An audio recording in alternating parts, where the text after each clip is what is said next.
पाण्यातील वाडी रोड बघा कसं पाणी आहे या रोड सगळा पाण्याखाली गेलेला आहे। हा बघा हा आहे दैठणा ते वाडी रोड, बघा कसं पाणी हा रोड सगळा पाण्याखाली गेलेला आहे। या ऊसातून हे पाणी येत आहे आणि इकडे नदीला जात आहे, इकडे नदी आहे इंद्रायणी नदी। हा आमचा राजेश डांगे याचं रान ह्या इथं आहे, ह्या इकडं हा सगळं पाणी त्याच्या वावरात जात आहे। तुम्ही काय लावलं होतं राजेश डांगे? सोयाबीन लावलं होतं म्हणे, ते सर्व सोयाबीन पानी निकले सोयाबीन। चलो आप अपने खेत में जाएंगे। बघा हे मित्रांनो, बघा इकडे पाणी, बघा इकडे व्हिडिओ, ऊसातून पाणी येते ऊसातून। हा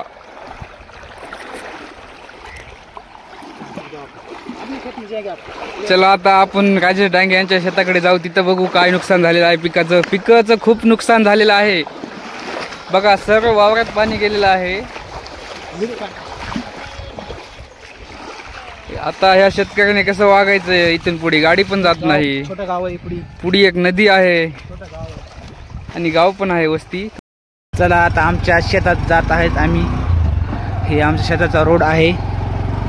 विनोद भाई आणि ज्ञानेश्वर यांचे खूप आभार, आमच्या शेतासाठी काही नवीन करत आहेत, सोशल मीडियावर व्हायरल करत आहेत शेतकऱ्यांना। सर्व सोशल मीडियावर दाखवायचं आहे कारण सर्व शेतकऱ्याचं खूप नुकसान झालेलं आहे आणि सोशल मीडियाशी काही करू शकल। तर मागच्या वर्षी विमान अपघात झाला होता, तर त्या जेवढे लोक मेले त्यांना 1 कोटी रुपये दिले होते आणि आपला शेतकरी रोज मरतोय, त्याला कोणी विचारत सुद्धा नाही। सोशल मीडिया हा सरकारापर्यंत पोहोचू शकतो। काही सोशल मीडिया गाडी पण जात नाही आमच्या रानात, इकडे पाणी इतरोक आलंय नदीचं।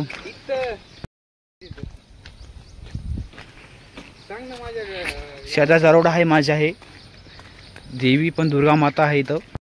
बघा आपण इथं गाडी लावलेली आहे कारण गाडी पण जात नाही। हा रोड आपले पावसामुळे खूप खराब झालेला आहे। ह्या इथं बघा नदीचं पाणी ह्याच्या रानात आलेलं आहे डांगेच्या आपल्या। मित्रांनो, आता बघा आम्ही जात आहेत नदीकाठच्या शेताची पाहणी करायला। इथं आमचे मित्र सहकारी राजेश डांगे यांच्या मामाची शेती आहे, त्यांची सोयाबीन इथं जवळच आहे। त्यांच्या सोयाबीन मध्ये बी खूप पाणी झालेलं आहे, हे बघू शकता। तिकडं जिथं बघाल तिथं पाणीच पाणी। हे बघा इकडं आलेलो आहोत। ही जी वाट आहे ही सरळ नदीकडे जात आहे, ही वाट नदीकडे जाते, नदी इथून जवळच आहे। कसं पाण्याचा प्रवाह बघा कसा आहे। हे आहे डांगेच्या मामाचा आकडा, खूप पाणीच पाणी झालेलं आहे। 3 दिवस झाले लगातार पाऊस पडत आहे।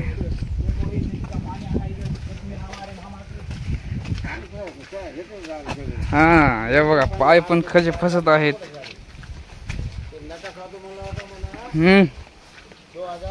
हा नागा साधू म्हणला होता 2025 मध्ये पाणी पाणी हो जाएगा। या खूप पाणी आले बाबा, या पाणी आमचं एवढी नुकसान झाले बघा। पाण्याखाली सगळं सोयाबीन गेलं, आमचं घरदार सगळं मार बसले। सरकारनं काय ना काय तर द्यावं।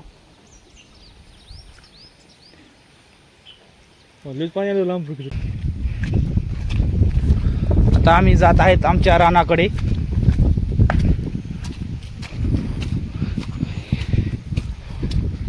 इतरोक पाणी आलं सकाळी, हिर भरी टम जुनी हिर आहे, हे पाणी बसती।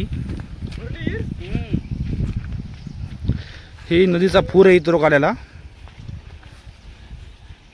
हे पूर असंच पाणी।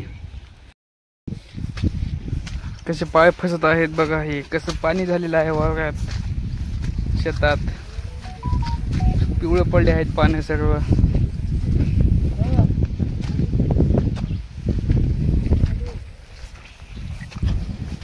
ओ राजेश थांबा, बापरे पाणी कसं पाणी आहे।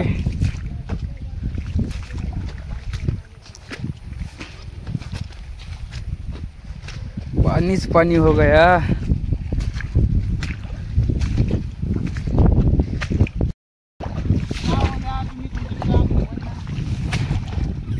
बापा व्हायला काय पास सरकार माय बाप तुझ्या कोण हे करणार.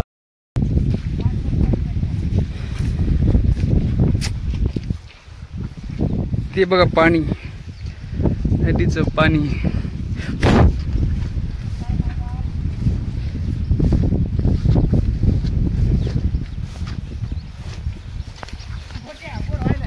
बापा हे राजेश डांगे सोयाबीन कुठून गेलाय बाबा? अगे नि बघ सोयाबीन हे बघा, हे सोयाबीन सगळं खराब झालेलं आहे. का गरम पाणी लागली चारच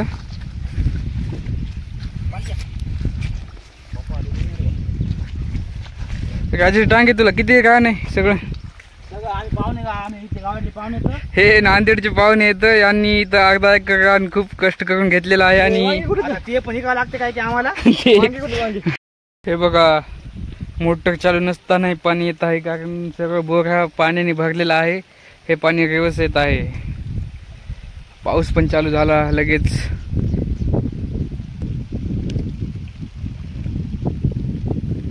ते आपले विनोद आणि राजेश गेले आहेत तिकडे त्यांचं सोयाबीन पाणी करण्यासाठी. आपण इथे थांबलो आहोत कारण पुढे पाय फसत आहेत त्यामुळे जाणं अशक्य आहे, म्हणून आपण इथेच थांबलो आहोत. ते दोघं गेले आहेत बघण्यासाठी सोयाबीन कसं आहे काय. खूप पाणी शिरलेलं आहे वावरात.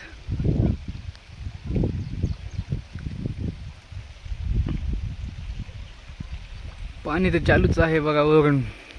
कधी थांबल काही सांगता येत नाही कारण आताच मॅसेज आला आहे जोरदार पाऊस येण्याची दाट शक्यता आहे.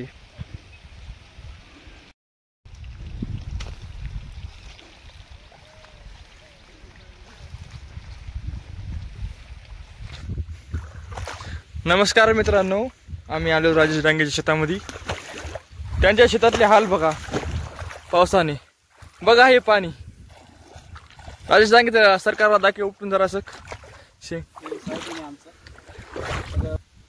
सगळं काळडक झाले आता हे पाण्यामुळे. आधी होतं थोडं चांगलं.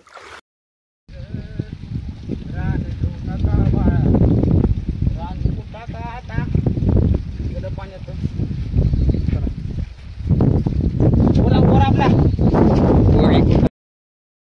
जय बजरंगबली की जय. हा देवस्थान. किती भारी निसर्गरम्य वातावरण आहे.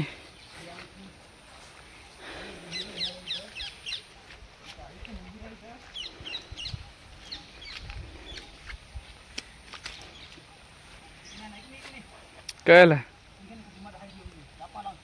दाखिला इथून. जय बजरंगबली.